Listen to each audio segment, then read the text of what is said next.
अस्सलाम वालेकुम जी। सबसे पहले मैं आप लोगों का बहुत ज़्यादा शुक्रिया अदा करना चाहती हूँ जिस तरह कमेंट्स में आप मेरी हौसला अफजाई करते हैं और मेरी रेसिपीज़ को पसंद करते हैं। आज मैं बनाने लगी हूँ बहुत ही टेस्टी ईद स्पेशल बहुत इजी तरीके के साथ खीर बनाऊंगी और बहुत ही मज़े की। ये वैसी ही खीर बनेगी जैसे कि हम शादियों में खाते हैं और जैसा कि हम रेस्टोरेंट में जाके खाते हैं, उससे कहीं ये टेस्टी बनेगी। बहुत इजी तरीके के साथ इसकी रेसिपी मैं आपके साथ शेयर करने लगी हूँ। तो चलें इस दुआ के साथ हम इसको बनाना शुरू करते हैं कि जहाँ रहें हंसते रहें। और ये मज़ेदार सी खीर और बहुत ही डिफरेंट तरीके से बनाने के लिए सबसे पहले मैं 1 किलो के करीब इसमें दूध डाल दूँगी एक कढ़ाई के अंदर। बहुत मज़े की और बहुत डिफरेंट तरीके से ये वाली आज हमारी खीर बनेगी। और इसके साथ ही यहाँ पे मैं 4 टेबलस्पून के करीब चावल डाल दूँगी। चावलों को तकरीबन 1 घंटा पहले मैंने भिगो के रखा हुआ था। ज़्यादा जो चावल हैं वो खीर में मज़े के नहीं लगते, तो यहाँ पे मैं इसके अंदर चावल डाल दूँगी। और अब इसके साथ ही यहाँ पे 5 टेबलस्पून के करीब मैं चीनी डाल दूँगी। इसी पॉइंट पे मैं चीनी डालूँगी ताकि जो चीनी हमारी इसके साथ पके तो इसका जो टेस्ट है वो बहुत मज़े का आएगा। और इसके साथ ही 4 सब्ज़ इलायची इसके अंदर डाल दूँगी। और जब तक इसके अंदर बॉयल नहीं आता इसके मैं पास खड़ी रहूँगी। जैसे इसमें बॉयल आ जाएगा तो इसको बिल्कुल दम वाली आग पे मैं रख दूँगी 1 घंटे के लिए। 1 घंटे पे हल्की आग पे इसको पकाना है और बार बार इसमें चम्मच हिलाते रहना है तकरीबन 10-15 मिनट के वक्फे के साथ कि कहीं हमारे चावल ना नीचे लग जाए। इसको यहाँ पे मैं 1 घंटे के लिए रखने लगी हूँ, तो फिर मैं आपको दिखाती हूँ।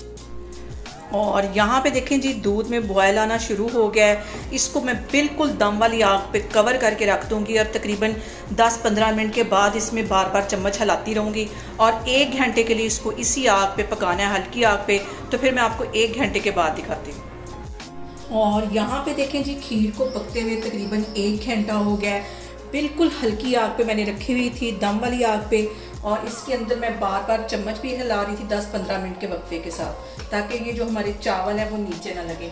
और यहाँ पे देखें जी चावल अच्छी तरह गल गए। अब इसके अंदर मैं एक ऐसी चीज़ डालूंगी जिससे खीर का फ्लेवर डबल हो जाएगा और कोई पहचान नहीं पाएगा कि ये आपने घर में बनाई है बाज़ार से लेके आए। इतनी मज़े की हमारी खीर बनेगी। तो उसके लिए यहाँ पे मैंने 2 टेबलस्पून के करीब ये ब्रेड क्रम्स ले लिए, ये इसमें डाल दूँगी। इसका जो फ्लेवर है, जो टेस्ट है, बिल्कुल चेंज हो जाएगा खीर।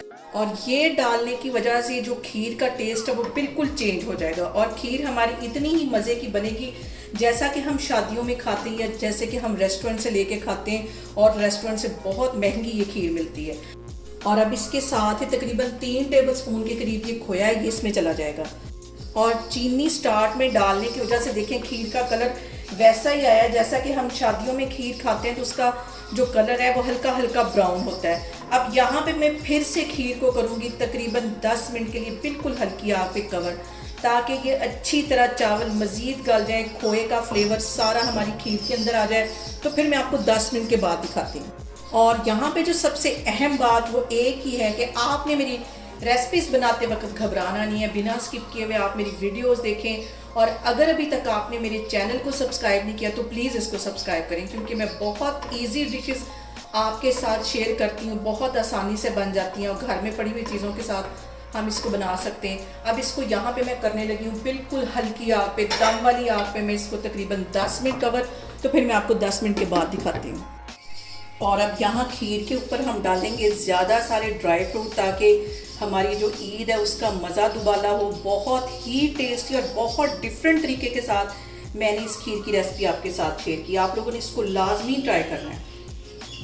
और यहाँ पे देखें जी मज़ेदार सी हमारी ईद स्पेशल खीर बन के तैयार हो गई है। बहुत टेस्टी बनती है, इस तरीके से आप बनाएं और मुझे कमेंट्स में बताएं कि आपको मेरी रेसिपीज़ कैसी लगती हैं। और मेरी वीडियोस को ज़्यादा से ज़्यादा शेयर करें और मुझे सब्सक्राइब करें। और अपना बहुत सारा ख्याल रखें। इंशाल्लाह ताला मैं एक और वीडियो में आपके सामने आऊँगी। अल्लाह हाफिज़।